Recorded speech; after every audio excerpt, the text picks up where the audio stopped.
Which edition of the multinational peacekeeping exercise Conquest is being conducted in Mongolia in 2026 with the participation of the Indian Army? So భారత సైన్యం భాగస్వామ్యంతో 2026లో మంగోలియాలో జరుగుతున్న ఈ బహుళజాతి శాంతి పరిరక్షణ విన్యాసాల conquest ఎన్నవ edition ఈసారి జరగబోతుంది అని మనకి ఇక్కడ క్వశ్చన్ అనమాట.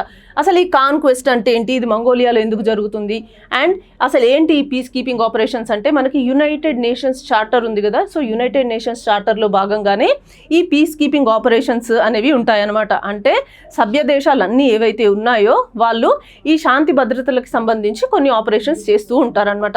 సో వాటికి సంబంధించే ఈ కాన్క్వెస్ట్ అనేది కండక్ట్ చేస్తున్నారు. ఈసారి ఎన్నవ ఎడిషన్ ఇది అని అడుగుతున్నారు. సో కరెక్ట్ ఆన్సర్ వచ్చేసి 23rd ఎడిషన్ అనమాట. సో పీస్ కీపింగ్ ఆపరేషన్స్ అంటే దీంట్లో ఏం చేస్తారు అని అంటే జనరల్గా అందులో ఎవరైతే నేషన్స్ పార్టిసిపేట్ చేస్తున్నాయో వాళ్ళకి ట్రైనింగ్ ఇవ్వడం జరుగుతుంది.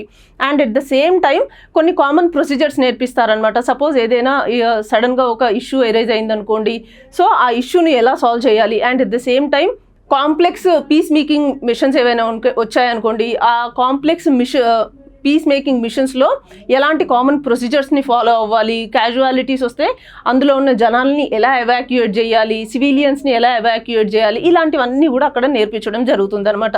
సో ఈ పర్టిక్యులర్ కాన్క్వెస్ట్ ఏదైతే ఉందో అది ఇనిషియల్గా 2003లో 2 దేశాల మధ్య స్టార్ట్ అయిందనమాట. ఏ 2 దేశాల మధ్య స్టార్ట్ అయింది?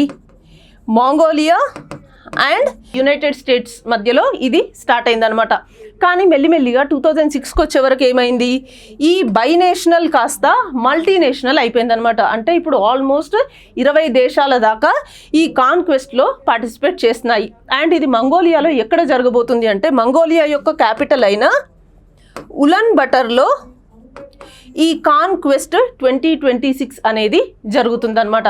అండ్ మన ఇండియన్ ఆర్మీలో ఏదైతే జాట్ రెజిమెంట్ ఉందో ఆ రెజిమెంట్ నుంచి నియర్లీ 40 ఆర్మీ పర్సనల్స్ ఈ కాన్క్వెస్ట్లో పార్టిసిపేట్ చేయబోతున్నారు. సో ఎవ్రీ ఇయర్ మన ఇండియన్ ఆర్మీలో మల్టిపుల్ రెజిమెంట్స్ ఉన్నాయి కదా, అందులో ఏదో ఒక రెజిమెంట్ అక్కడ పార్టిసిపేట్ చేస్తుంది అనమాట. సో ఈసారి జాట్ రెజిమెంట్ నుంచి అక్కడ పార్టిసిపేట్ చేయడానికి వెళ్తున్నారు.